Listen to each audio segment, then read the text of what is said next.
Hello, good afternoon, good evening, and good morning. These are Ojelimi. Thank you.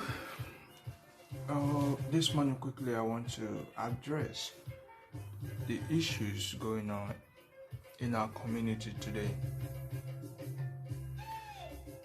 I am Ojelimi, and I happen to be the Secretary of Esan Focus Association, and I will always emphasize on the matter and the reason why Esan Focus was bettered. The reason is not for political aspect, but to address the issues going around or the issues going on with our people, especially the Esan people, because everything happening in Esan land, things are getting too much and the situation is getting worse. There is a parable in Esan language that says, when sand gets too much in the food, a blind man will notice. And at this time, it is too much. It is too much for we, the Esan people, to bear.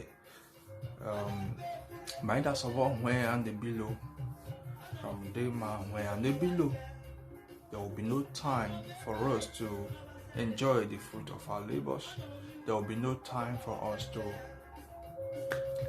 put ourselves in line and at least enjoy the dividends of good life, which we all deserve.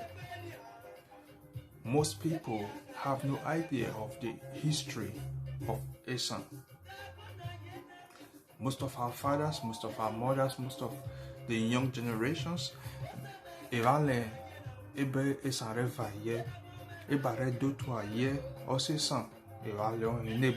history. And because of this, and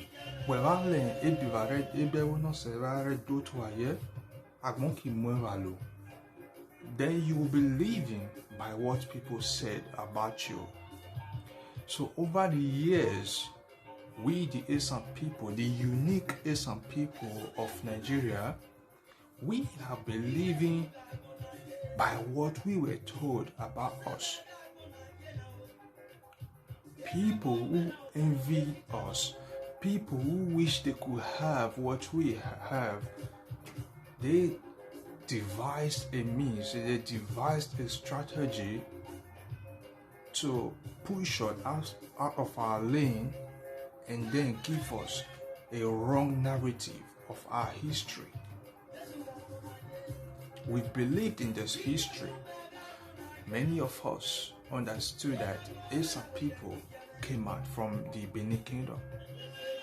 Many people believe that wherever Esan men are gathered, including the Benin men, to have a meeting, no matter how old, no matter even if the oldest man in that meeting is an Esan man, the Benin person will be, even if that Benin person happen to be a child, he will be invited to open the meeting in respect of kola nut, breaking of kola nut.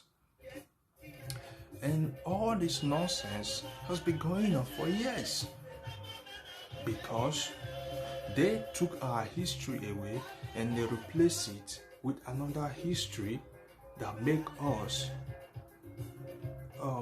kind of slave to them, that make us look like they are kind of superior to us.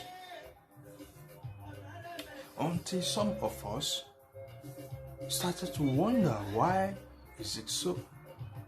And when you think deep down in your heart, you find some pieces that doesn't really go well with what they said about us.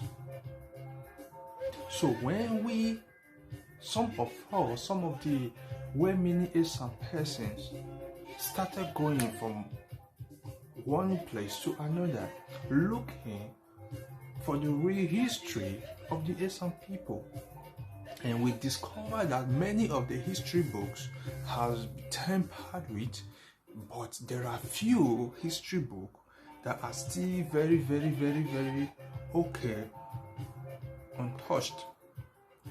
So our brothers, our sisters, they came out and started bringing on this history, and they studied the history very well. Yesterday, being Sunday, we had a very wonderful moment, a very wonderful broadcast, which enlightened a lot of people. Some of our brothers were there. Some took part, threw light into the political aspect of the Esan and the Edo State, and some of our brothers also did justice to the history part of the history aspect of the Esan people. And there we discover a lot of things. As a matter of fact, I checked in the comment section, there is a guy, a Bini guy, he made a statement. He said the history this guy is narrating is so deep. As a matter of fact, what they heard, the guy said what he heard yesterday was different from what he was told. This is the reality of things with the Esan people and the Benin people. It's quite painful. It's painful because somebody who claimed to be your friend, who claimed to be your brother, who claimed to be in oneness alignment with you, will go behind to stab you. We have this saying for years that Esan and Benin, we are one. We the Esan people, we so much embrace it. We catch that in our heart, that we are one with the Benin people. But not knowing that for many years, the Benin elite, which the Benin leaders, all the political and the monarchical system leaders, they have been doing underground work to make sure we the Esan people will live without a history. So it's a painful thing that you will so much trust a person, and the person will be the one causing every problem for you. And this is the reality of life. There's the reality of the Esan people. But we, at this time, this new generation, we've refused to keep quiet, just like our fathers. They kept quiet. Our kings, they kept quiet. They were taking the peanuts, give it to them, while selling us out. Our kings, they sold us out.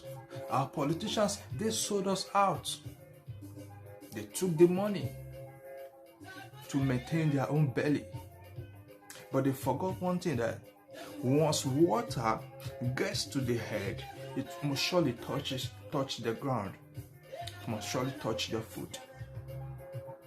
Whatever you do to us, if we pick you to represent us in the monarch system or in the political system, that doesn't mean you own the world. It's out of love we send you to go and do that for us. But you getting there, it turns out to be and at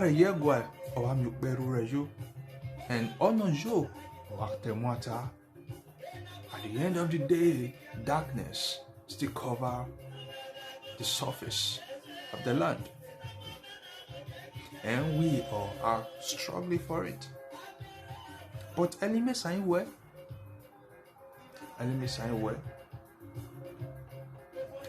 They have always have our back, and at this time they are coming out in mass to influence so many Esan sons and daughters across the globe to do the rightful thing and to liberate Esan from this pit which we have been caged into for years. And we are ready to do this work. And again, I want to speak concerning the issue of herdsmen in Esan land. In 2021, the governor Obaseki stood firm that Edo State has no land for Fulani herdsmen. Edo State have no land for cattle rearers. As a matter of fact, cattle business is a private business. If the government want to involve in such business, it's a very good business. The government have to have a land for itself and do the right thing. After Obaseki has gained our trust, after Obaseki has used us, especially with the Esan people, because we brought Obaseki back to power after the APC poured fresh pepper into his eyes. We, the Esan people, we brought him back to power with a lot of promises made to the Esan people. But at the end of the day, we see that the Obaseki didn't just only betray the Esan people, he betrayed the entire state. A man who stood just a year ago to tell the world and tell the people of Nigeria and the people of Edo State that Edo State has no land to offer to the herdsmen. But